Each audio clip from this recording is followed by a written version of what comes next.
உங்ககிட்ட இந்த தமிழக அரசு கொடுக்கக்கூடிய நலவரை அட்டை வச்சிருக்கீங்களா? அப்போ உடனே இந்த அப்டேட்டை தெரிஞ்சுக்கோங்க. ஸோ அதாவது இந்த நலவரை கடை வச்சிருக்கவங்க எல்லாத்துக்குமே பார்த்தீங்கன்னா ஒவ்வொரு கல்வி ஆண்டிலையும் 6ஆம் வகுப்பு முதல் காலேஜ் படிக்கிற எல்லா பசங்களுக்கும் அவங்க வந்து பார்த்தீங்கன்னா கல்வி உதவித்தொகை கிளைம் பண்ணலாம் அப்படின்னு சொல்லிட்டு எல்லாத்துக்குமே தெரியும். மேபி தெரியலனா தெரிஞ்சுக்கோங்க. மினிமம் 1000 ரூபாயிலிருந்து அதிகபட்சம் 8000 ரூபாய் வரைக்கும் அவங்க வந்து கிளைம் பண்ணிக்கலாம்.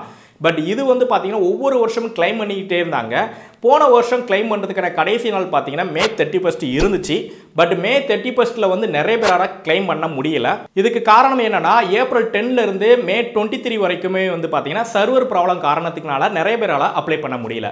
ஸோ இது வந்து பார்த்தீங்கன்னா நிறைய பேர் வந்து புகார் பண்ண ஆரம்பிச்சாங்க. ஸோ இதுக்காக தான் தமிழக அரசு வந்து பார்த்தீங்கன்னா டேட்டை எக்ஸ்டெண்ட் பண்ணி கொடுத்துருக்காங்க July 31 வரைக்கும். அதனால நீங்கள் உங்ககிட்ட நலவரை கார்டு இருக்குது, போன வருஷம் உங்கள் குழந்தைங்களுக்கு வந்து பார்த்தீங்கன்னா கல்வி உதவித்தொகை கிளைம் பண்ணல அப்படின்னா உடனே நீங்கள் கிளைம் பண்ணிக்கலாம். கிளைம் பண்ணீங்க அப்படின்னா மினிமம் 1000 ரூபாயிலிருந்து அதிகபட்சம் 8000 வரைக்கும் உங்களுக்கு கிடைக்க வாய்ப்பு இருக்குது. நிறைய பேருக்கு தகவல் தெரியாமல் இருக்குது. அவங்களுக்கு இந்த வீடியோவை ஷேர் பண்ணீங்கன்னா கண்டிப்பாக ரொம்ப யூஸ்ஃபுல்லாக இருக்கும். சரிங்க, இது எப்படிங்க கிளைம் பண்ணுறதுக்கு, இதுக்கு எலிஜிபிலிட்டி என்னங்க, இது என்னென்ன வேணும், இது எப்படி அப்ளை பண்ணலாம் அப்படிங்கிறது நிறைய பேருக்கு தெரியல அப்படின்னா இதை பற்றி நம்ம டீட்டெயிலான வீடியோ போட்டிருக்கோம். அந்த வீடியோட லிங்க் பார்த்தீங்கன்னா டிஸ்கிரிப்ஷன்லையும் கொடுத்துருக்கேன், கமெண்ட் பாக்ஸ்லையும் பின் பண்ணியிருக்கேன். மறக்காம செக் பண்ணி பார்த்துட்டு உடனே அப்ளை பண்ணி கிளைம் பண்ணிக்கோங்க. இந்த மாதிரி நிறைய அப்டேட்டை உடனே தெரிஞ்சுக்கணும் அப்படின்னா நம்ம ஈஸி அப்ளை சேனலை வந்து சப்ஸ்கிரைப் பண்ணிக்கோங்க.